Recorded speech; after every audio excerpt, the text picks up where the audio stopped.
How's it going, everybody? This is Aaron the Pedantic, and today I want to talk about gaining levels in AD&D. And the reason I want to talk about that is because there's a lot of stuff that I want to apply to from AD&D to any kind of really any kind of D&D style game.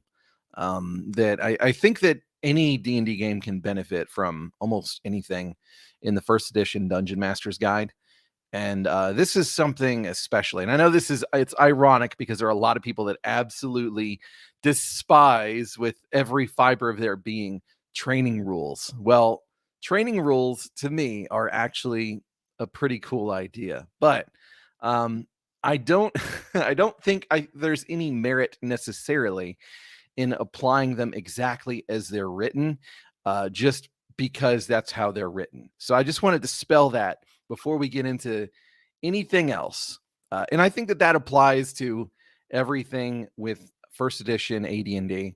Um, because here's the thing, a lot of people don't play the way that Gary was kind of writing about. And that's okay. There are people that will absolutely try to recreate what that vision was, and that is a game that will produce very specific things, and it will benefit from using a lot of these things in conjunction.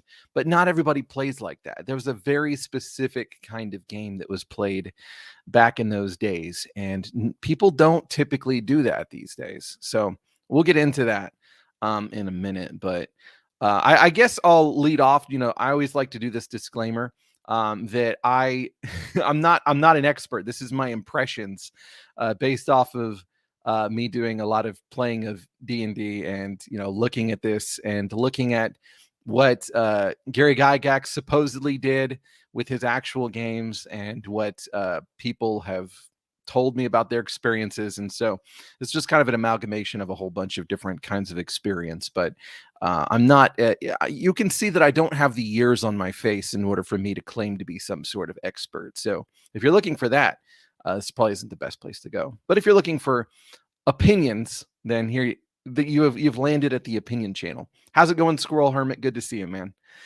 Okay. So whenever I say that AD&D's training rules are meant for a very specific kind of game, and like all kinds of stuff, all kinds of stuff in here are meant for a very specific kind of game. What I mean by that is one of the biggest things about first edition AD&D is this whole thing about tracking time. And this is something that just doesn't happen all the time. And I'm not going to say you need to track time. I will agree with that. There is an unequivocal statement by Gary in the DMG saying that you cannot have a meaningful campaign without tracking time. And that is, in my opinion, absolutely 100% accurate, because in order for your character's actions to take effect, you need time to be something that is progressing, and you need to have some way of tracking it. You need to be able to know how much time has passed since we did this thing and that thing, because then you can avoid these situations where stuff makes absolutely no sense. And that is one of the things that people don't understand, is that you don't have to do one-to-one time in order for there to be a meaningful campaign. You just have to track time in some way that works for the kind of game that you're running. So what kind of game was Gary running whenever he was using one-to-one time? I guess I should say, what is one-to-one time first? So one-to-one time is really simple. It's basically, okay, we last met last week. So that was a week ago in real life. Well, then that means a week in game time has passed. It's that simple. Basically, 1 day of real life equals 1 day of game time that has passed. That's one-to-one time. Very simple.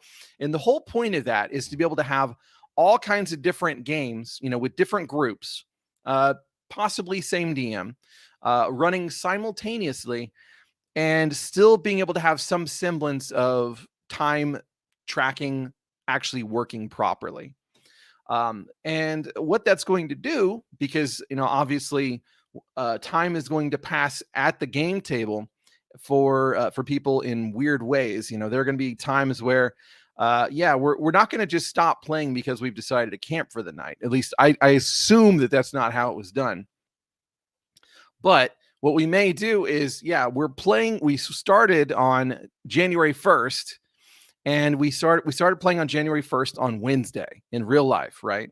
And so we played for a week worth of time in travel. So whenever we pick up next week, we're landing off, we're pretty much right at the spot where we should be. But if we end up playing through an entire month, then we need to play with our other characters in the next session if we're going to play again next week, because our characters are preoccupied. And so this kind of creates a kind of play where you're not just playing with one character or just playing with one group. And then it makes sense that you're going to have all of these characters that are going to be progressing at different intervals. They're going to need to spend a certain amount of time leveling up, doing just all kinds of these tasks, because you can have your magic user doing some magical research for months and months and months, if necessary, and still be at the table playing with another character. That's the kind of game that they were playing. And I think it's important to understand that before we get into what this is, because otherwise people are just going to be like, what? What?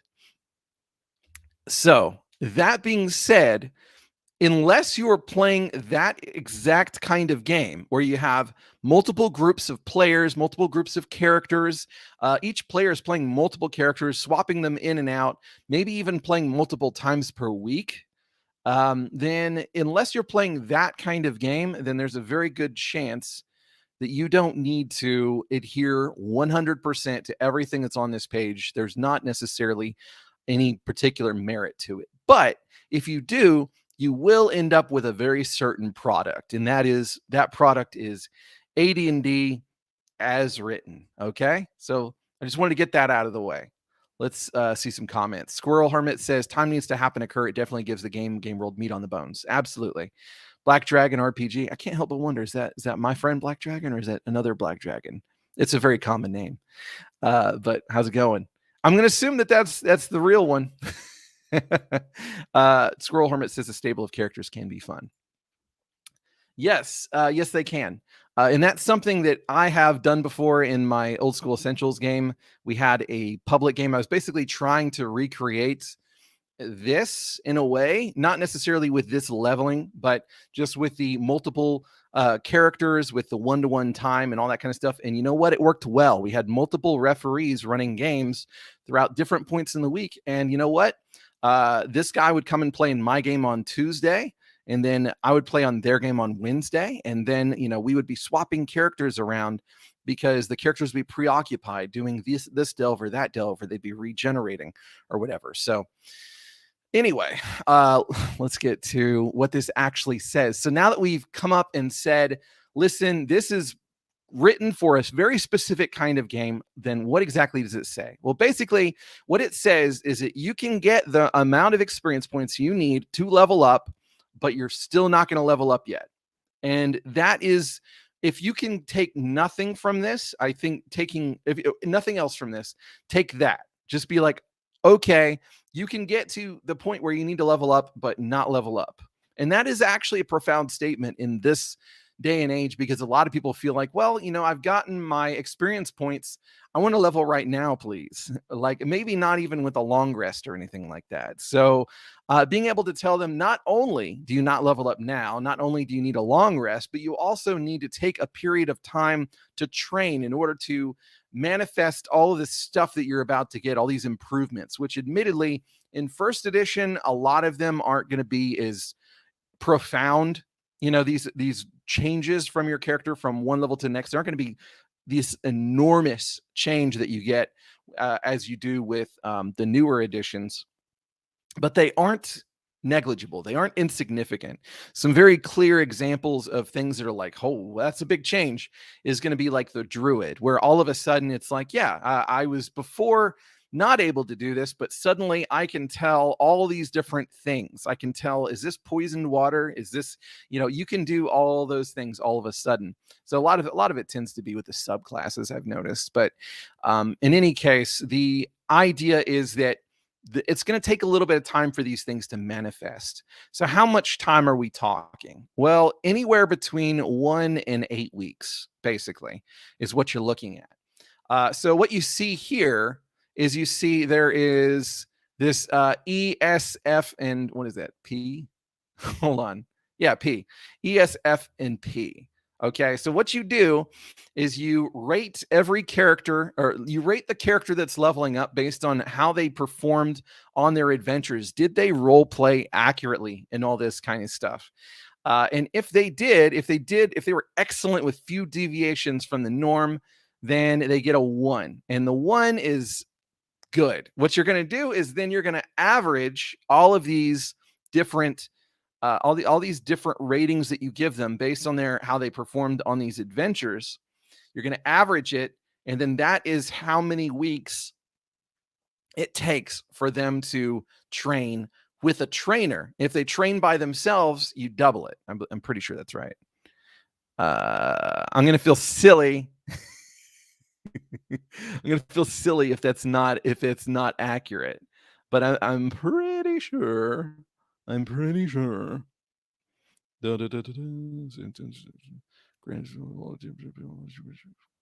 Come on. I know you're here.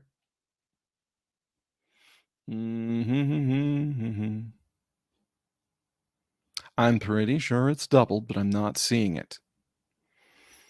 Whoop.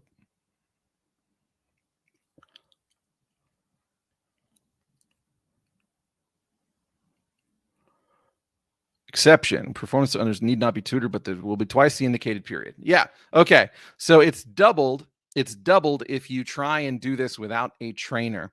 This does a few things that I think are really interesting, but let me just start out with the most interesting thing here. A lot of people don't like the idea of rating their players like this. You know, who wants to tell their friend, you were the shittiest thief I've ever seen in my life, and by God, you should be ashamed of yourself. It is going to cost you so much money to level up now. But that being said, I'm gonna give Gary a bone here. If you are assessing them after each adventure, and we're going to assume that it's going to take multiple adventures after a while in order for them to have enough experience points to level up, then we can maybe give them some pointers, because if we're making it part of our weekly sessionally, I guess, assessment or adventurely assessment, how did you do? And then we're just kind of slapping it down here. Then we can give them pointers, perhaps. I don't know. I'm the kind of player or DM. I'm the kind of DM who is probably more likely to say you did an excellent job than to say you did a poor job, unless they're doing something that is absolutely devastating. There are a lot of things that are built into the game that if you violate what it means to be your class, then there are punishments anyway. Well, more so with like clerics and paladins and rangers and monks and stuff like that. But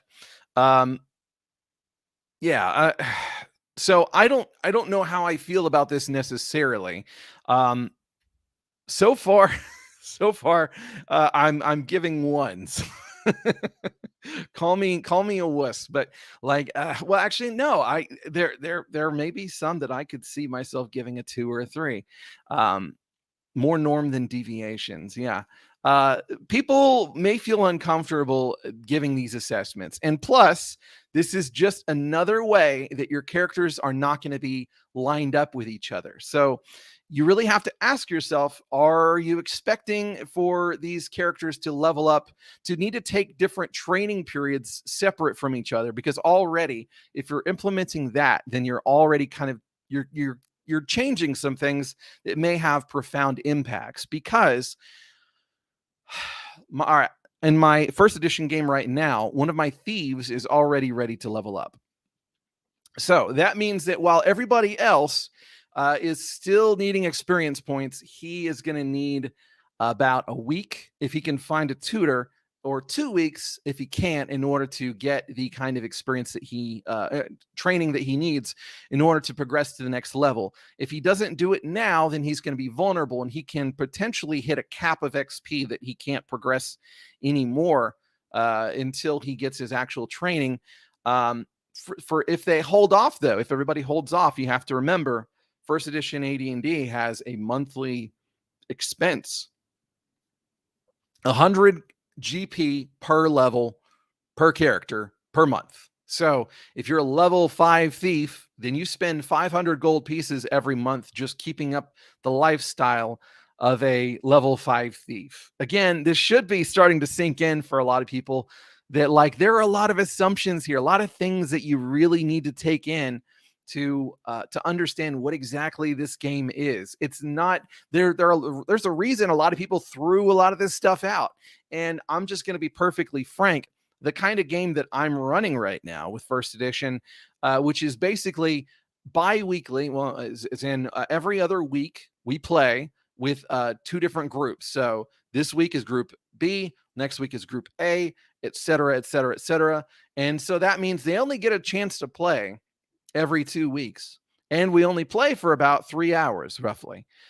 So if we use 1-to-1 time, guess what? That means weeks are just flying by. They're having to leave dungeons after just barely stepping in sometimes.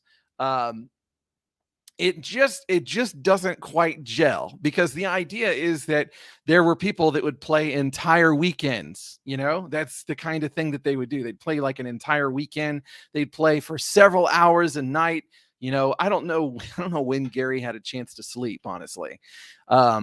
This, like, people played like crazy, and that's not how everybody does it these days. And so whenever you consider that, it's like, yeah, they had time to earn enough gold for their character for the month, or maybe even several months, very easily. Whereas in this situation, no, if I were to use 1-to-1 time with this structure, they would all be bankrupt, and they would never, ever be able to level up, really. I mean, just very infrequently. So you have to consider all of these things and adjust appropriately. The crux of all this is the great thing that you can get out of this is that there is this idea that player characters benefit from having somebody who has the same set of skills they do, but better, who is favorable to them, that they employ to teach them new skills. And then that gives you some kind of verisimilitude in, wow, suddenly I can do this thing. It keeps you from having a game where, yeah, yesterday I couldn't do that, but now I can. Why is that? It keeps that from happening. That is something that I think people need to take to heart. When I play Dungeon Crawl Classics, if you finish a level 0 character funnel, guess what?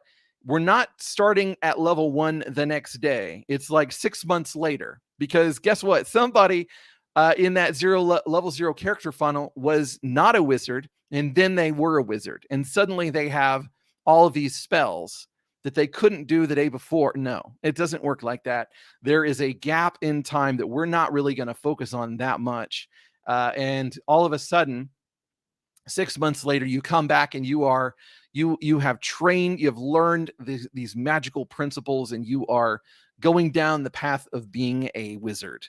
And, it's kind of that kind of thing here. So that's one thing I think that people really, really can benefit from here. Now, the process, like, do you have to use this process? No, you don't have to use exactly 1,500 gold pieces per level for every week of training. You don't have to do that. That's completely arbitrary. It's completely based on how much gold Gary Gygax was giving out to the players, which, if you look at the modules, the gold was flowing. It was either flowing or they were bankrupt and in the red all the time. Gold was flowing massively, and they were spending it like crazy because he was making sure they spend it. They got taxed. They had their monthly expenses. They had to pay, in order to pay a crier, in order to get people to gather up henchmen, in order for them to try and convince a henchman to join the group. And of course, that required, continuous wages. It required cutting into shares. There's all kinds of stuff where money is constantly just flowing all over the place. And you know what? There is money to go around. That's the kind of game that they were playing. If you're not playing that kind of game, if you're playing a game where gold pieces are just not flowing from the sky, maybe you're using the silver standard, who knows what you're doing, then you're going to need to adjust accordingly. Again, same thing with your leveling up process. Maybe you need to do something else perhaps to compensate for whenever a player character like my thief in my game, whenever they're ready to level up but nobody else is, and them just having to sit there and then having this weird moment where, well, they can get a trainer, so they're going to be able to, and plus they did excellent, so they're going to be able to level up in a week, whereas you are going to take 8 weeks because you're, well, actually no, you couldn't do it anyway. You're going to take 4 weeks because you were absolute garbage. So see you in a month, basically. If you're playing that kind of game, then multiple characters are going to be needed. If you don't want to play with multiple characters, if you don't meet regularly enough for this kind of game, then you're going to need to find some other ways of managing things, I would think. And so that's really one of the things I really want to get across, is that this does not have merit unless you're trying to play this game specifically. Okay, so anywhere from 1 to 4, and if you get a 2 or below, I think it's anything below a 2 averaged out, then you can level up. You can teach yourself, but it's going to take twice as long, which means it's going to cost more. But interestingly, it means it's going to cost more. That's another thing that I kind of wanted to bring up, is that the idea behind it is it's a little bit weird, and it has a subtext that you as the dungeon master need to be able to make calls. Okay, let me see. Let me see where there's a particular line about it. Okay, here we go. All right. Note that the tutor might possibly accept some combination of gold and service in return for his tutelage at the DM's option. Okay, so this tells you that whenever you are, it kind of suggests that this is going to be regardless of anything. It's going to be minimum. This is what that kind of says, because it says might possibly accept some combination of gold and service in return for tutelage. So the fact that it mentions gold, it's something that we can infer from that it's saying that, well, gold could be a factor. Maybe it's not. So if gold may not have been a factor, if it was not absolutely a factor, then why bring it up, basically? Like if that was not already factored in with this, then why bring it up? So the idea then is that no matter what, you're going to be spending at least this amount of money. And it does specify it will cost you more to teach yourself because it takes longer. Well, that means that this money right here is not going to the tutor necessarily. So that means that there's additional money that needs to go to a tutor. If you are going to be learning from a level 5 fighter and you're a level 1 fighter, then you need to befriend that fighter somehow. This is the whole patron game that you can get into. And I think that that's incredibly valuable. But here's the thing. What exactly are you spending that money on? Where does it go? Because we can understand that whenever we have monthly expenses that increase as you level up, like there's still a gaminess about that, because is my like if I were a level 5 thief versus a level 1 thief and I'm still living in the same shithole, am I spending 5 times as much money on food or rent or anything like that? No. Chances are I'm probably spending just about the same amount of money. Again, this is something else that I kind of want to get into on another video, is that maybe we should consider, what does this pay for? And then we can think about, what does a thief tend to spend more money on as they level up? Or we can just dispense with that increase in the amount of expenses entirely and do it more itemized. Or like, just kind of think of it. If we're going to abstract it, then maybe we should abstract the benefits that you get from that. What exactly does a thief get from, being a high level thief who's spending all this money on living expenses? Because of the fact that, well, I mean, it doesn't pay for hirelings, it doesn't pay for followers, it doesn't pay for stronghold stuff, it doesn't pay for any of that, because we still have to pay for that ourselves. That's an extra expense.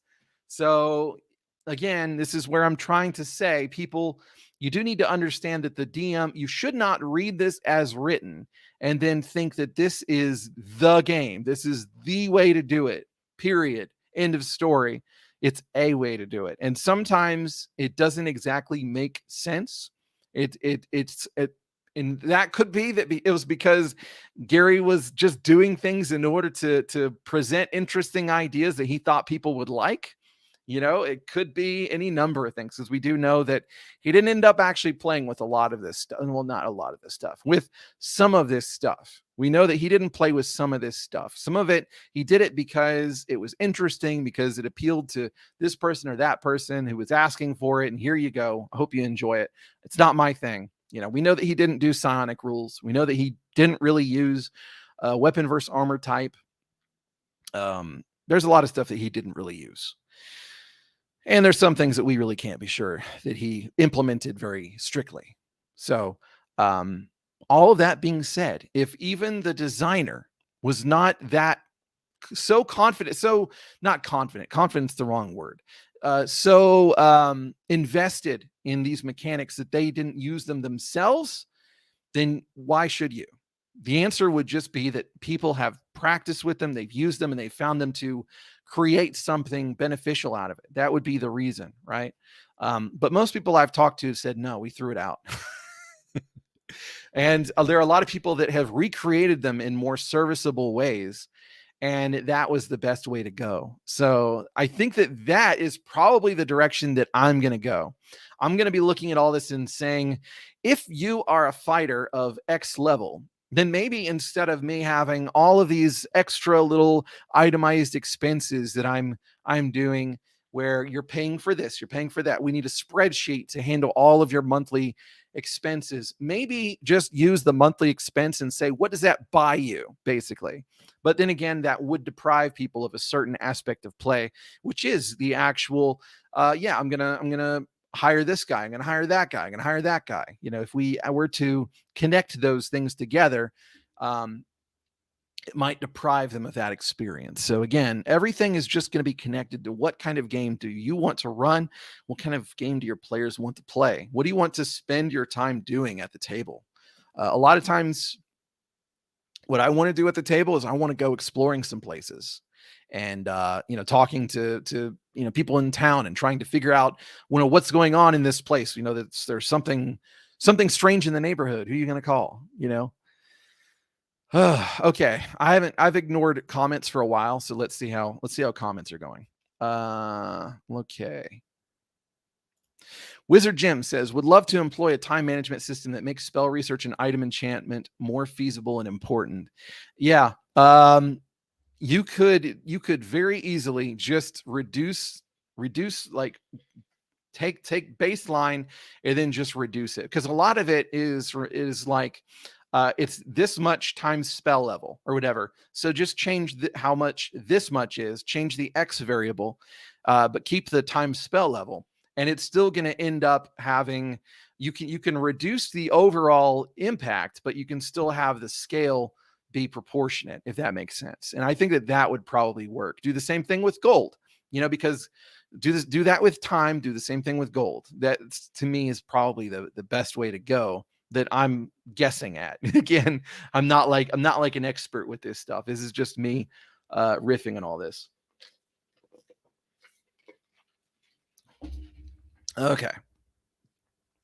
Arnman says, does the DM get a grade as well?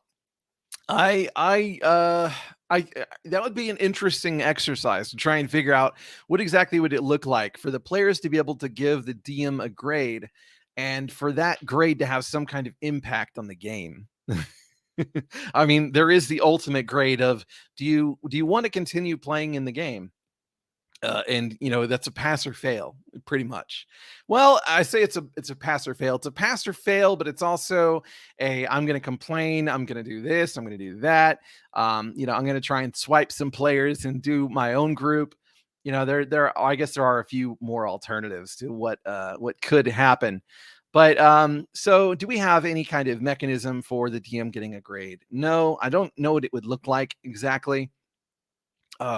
Maybe a DM that gets a good grade gets pizza or something. or gets a bag of dice or so. I don't know. Let's see. Squirrel Hermit says viewings only get you so far. Participation trophy experience, EXP, meh. Yeah.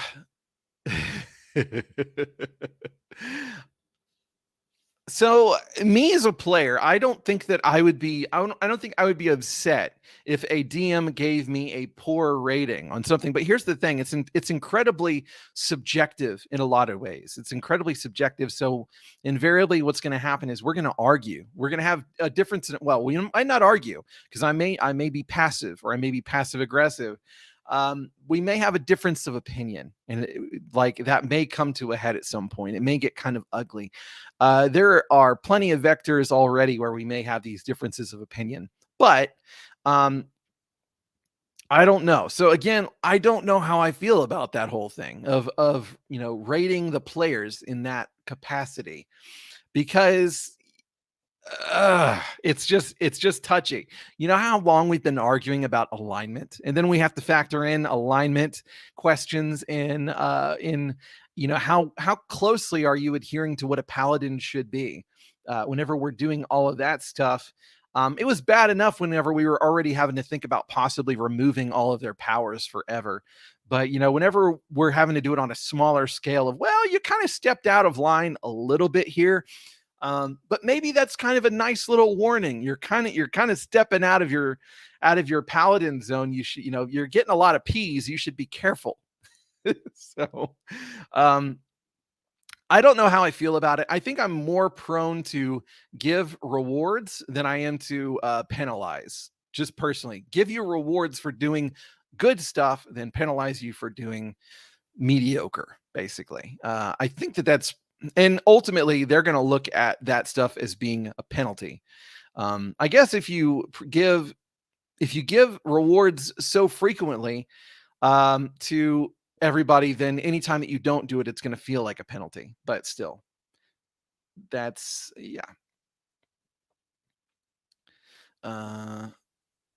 Wayne says semi-weekly. Bi means 2 or twice. It's bi-monthly if it's every other week. Thank you. Yes, bi-monthly. That's what I meant. So yeah, it's bi-monthly with 2 different groups alternating every Monday.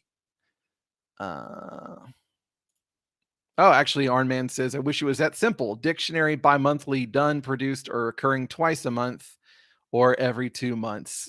What is wrong with English? Speaking of gold, how much money did Oswald make? You have to go to the trading post and find out. Rolling Bones says, I think things like this are sorely missing from newer versions of D&D. It is in 5th edition. Believe it or not, it is in 5th edition. It's not as thorough. It's like 1 paragraph, and it's very lenient, I would say. But it is there, and it works. But people don't read the DMG. It's optional, so I will say that. Spider says, for thief easy, guild dues, paying off informants, in the local guard. So what I would appreciate is the idea that we have this this thing that we can explain that's what's happening behind the scenes with all of this money. Yeah, but maybe spell it out. Let's just spell it out. We can just put it on paper and say that's what your money is going toward. You're pulling off bigger heists. You're more notorious now, so you need to spend more hush money. That's in, and so then whenever you can't pay it, then we can say, oh, now people are starting to talk about you all the time.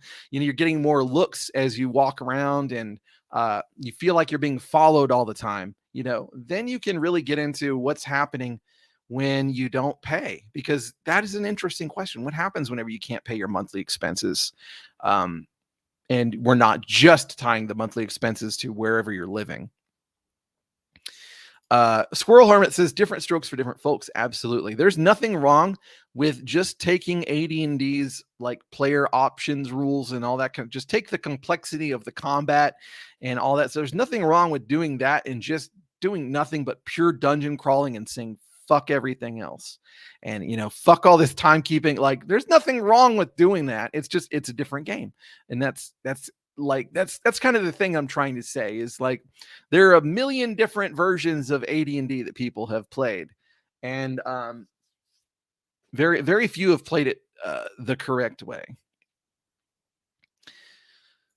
Arnman says you spend 4 weeks in dungeons, the wilderness, and buying rooms at the local inn. Then the DM says you owe 500 GP for monthly expenses. Exactly. Exactly. That's why I'm going to be looking at trying to handle that in another way.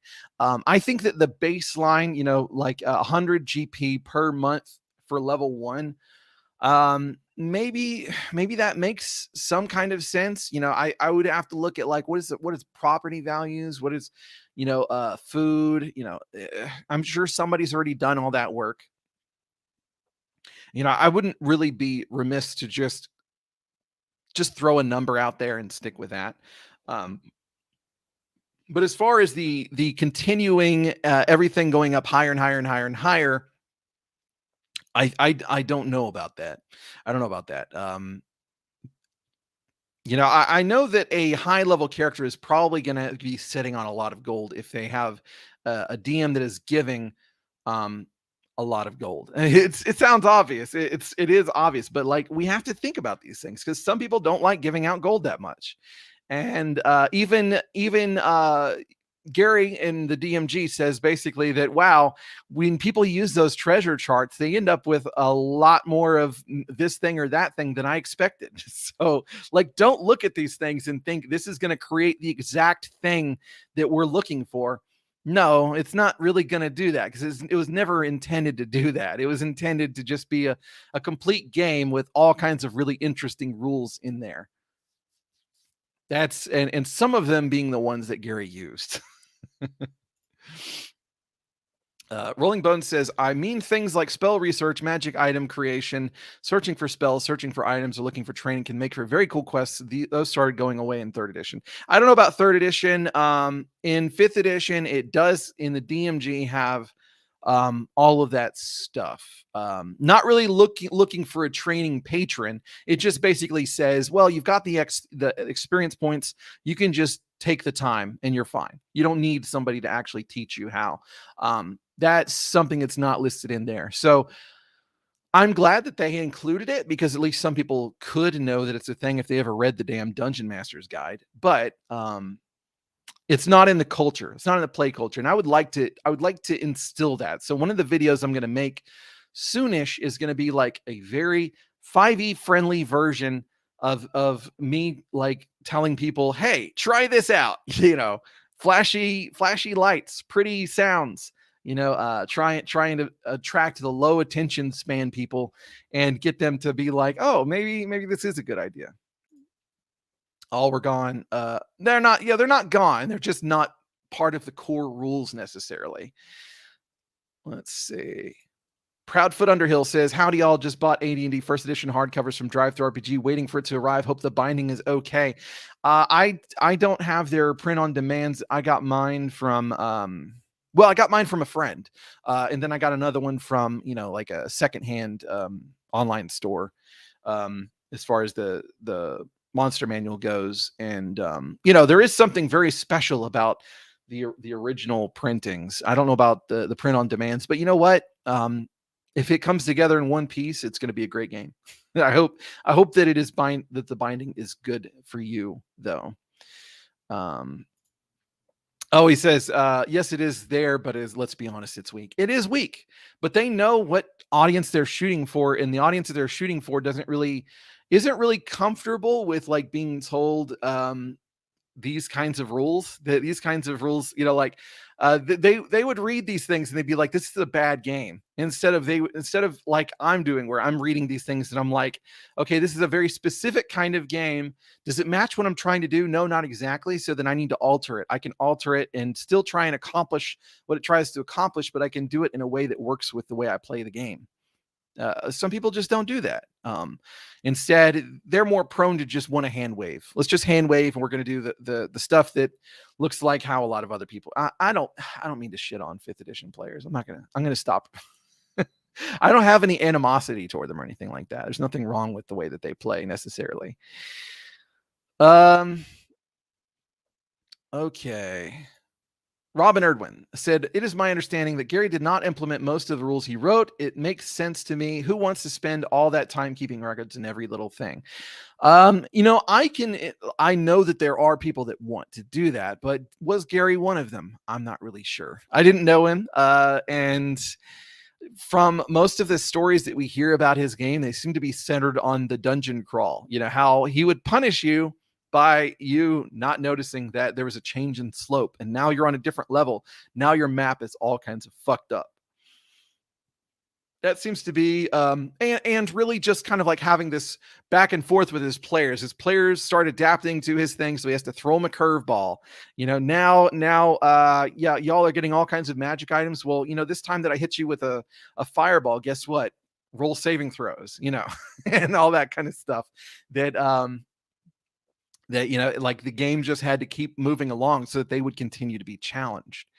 The game is not about challenge for a lot of people these days. Not exactly. I mean, well, no, I say not exactly. It really isn't. For a lot of people, it's not about challenge, at least not that kind of challenge. It's really just about the fight. And even then, sometimes it's not about the fight. It's about the drama.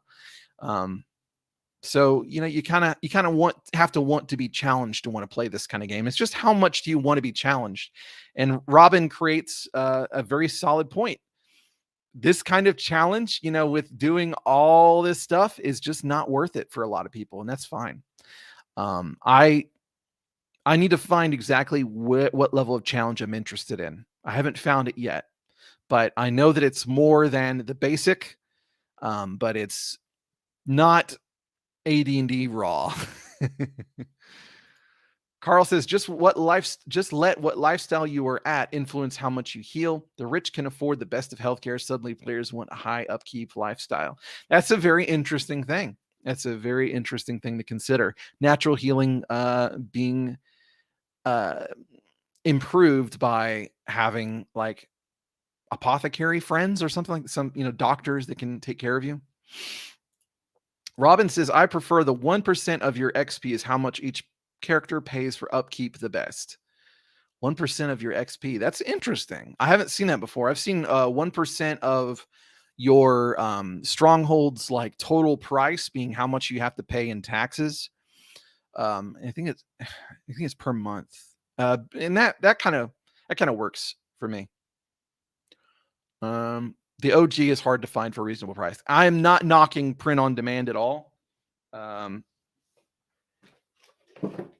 Well, I don't have any near me, but let's just say that I have quite a library now of print on demand AD&D products. So I'm not knocking it. There was just something like very special about having like an original one. And even then, the only reason I have all of the original 3 core books is because I had a friend that was kind enough to gift me 2 of them.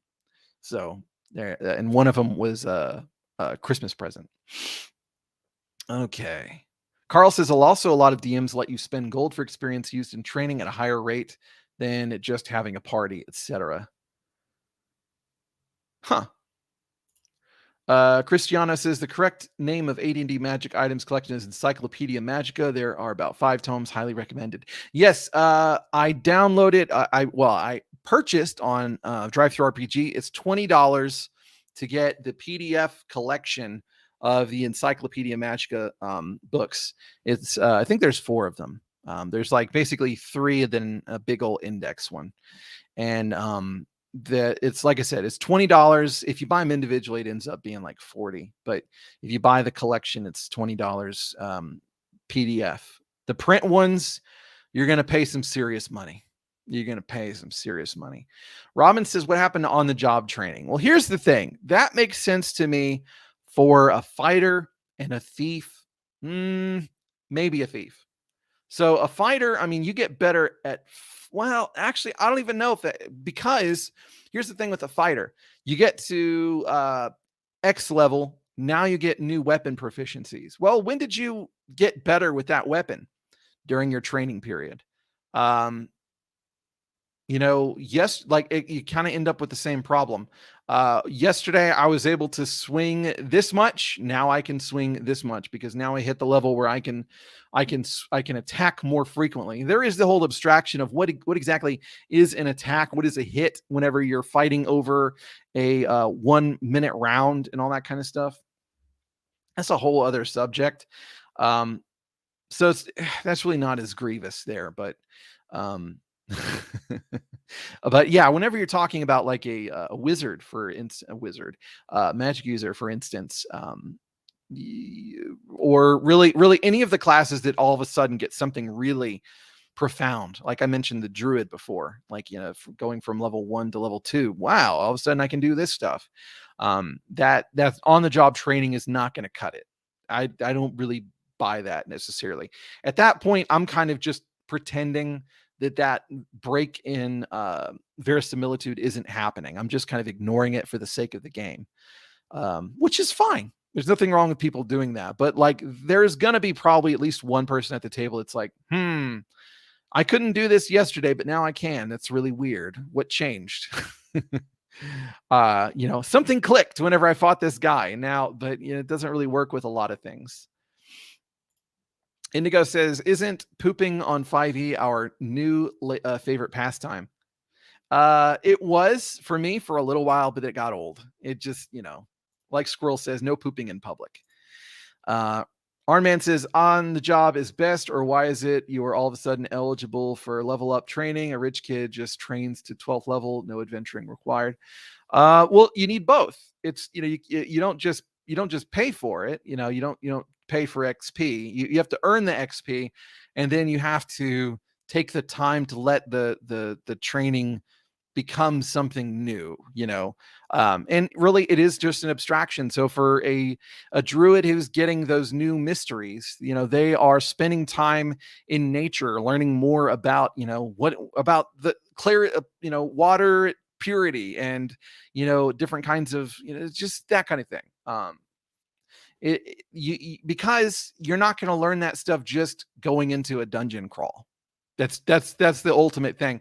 Just from stealing gold, you're not going to get that kind of growth as a magic user. Just casting the spell, just saying the words that complete the incantation, and stealing gold is not going to make you a better magic user. It makes you probably better at I don't know, going through dangerous situations. Sure, it could absolutely justify your increase in hit points, 100%.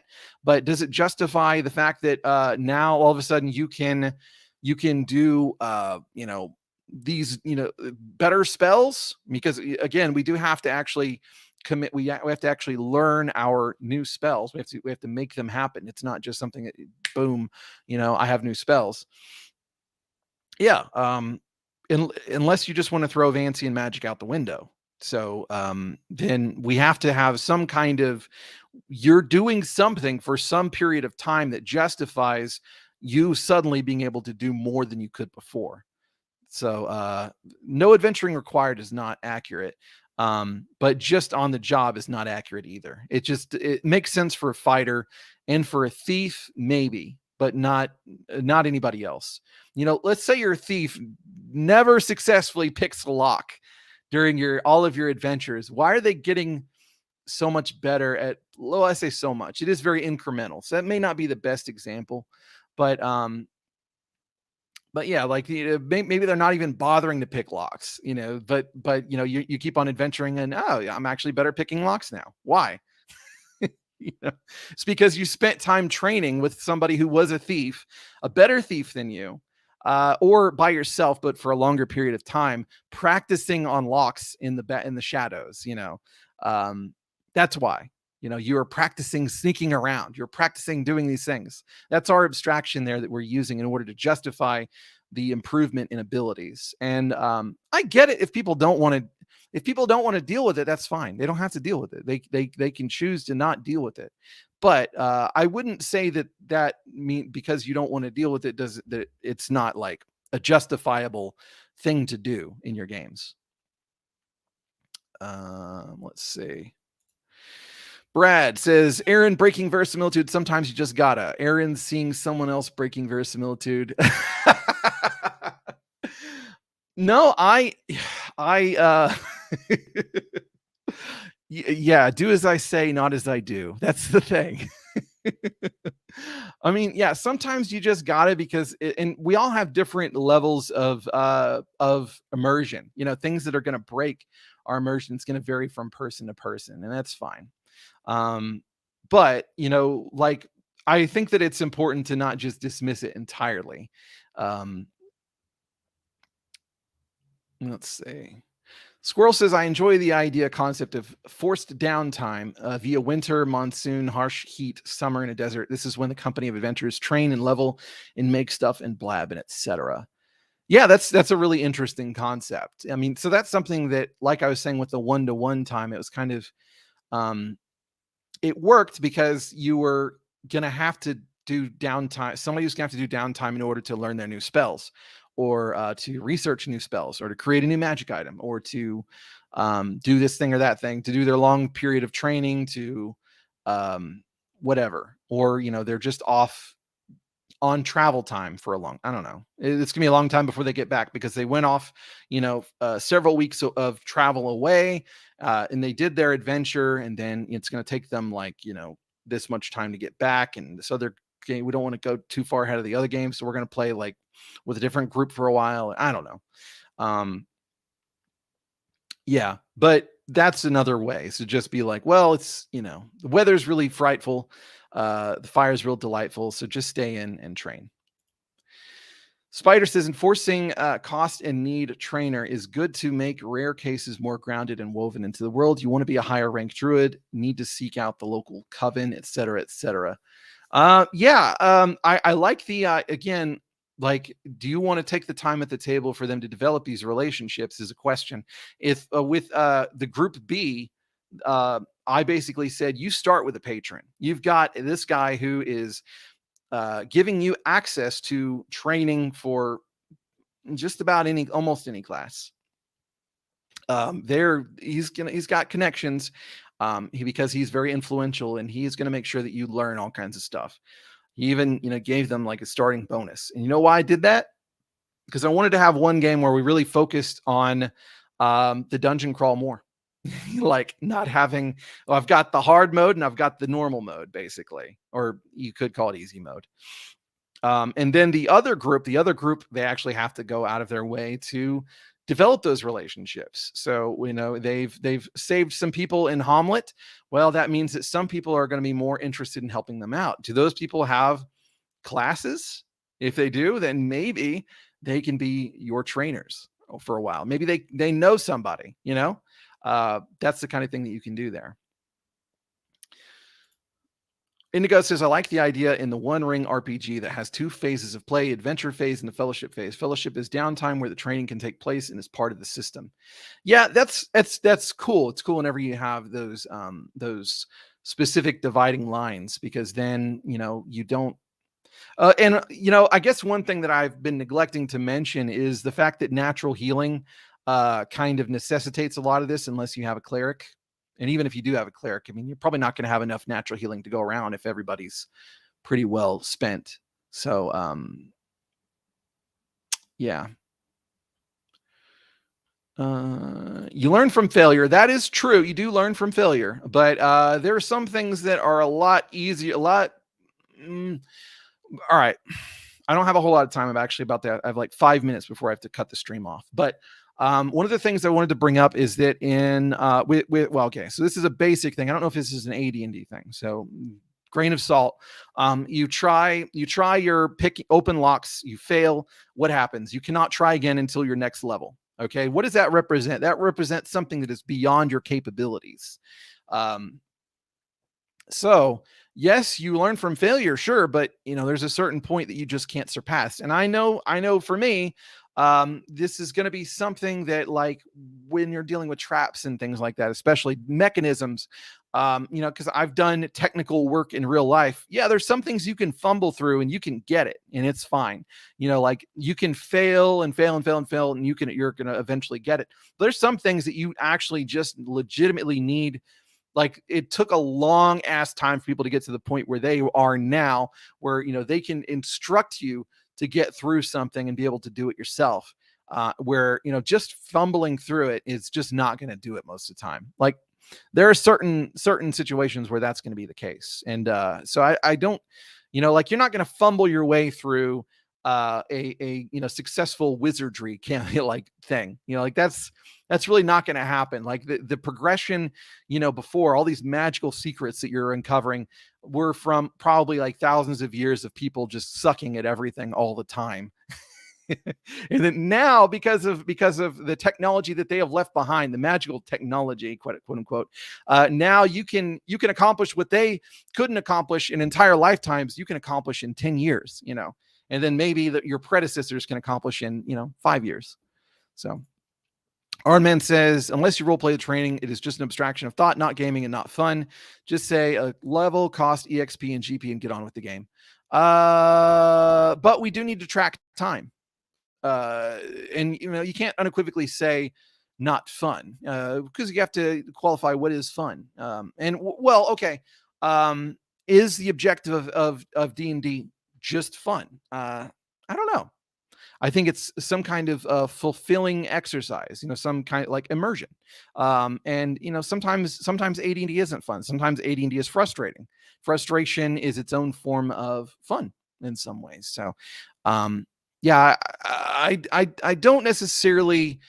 You don't need to role play the training. Like, in just knowing that you are having this character doing this thing for this period of time, is, to me, enough, because it makes it where my brain is not going to look at that and be like, why am I suddenly able to do that? That's really weird. Does it mean I have some kind of hyperfixation? Maybe I have some kind of mental disorder. Sure.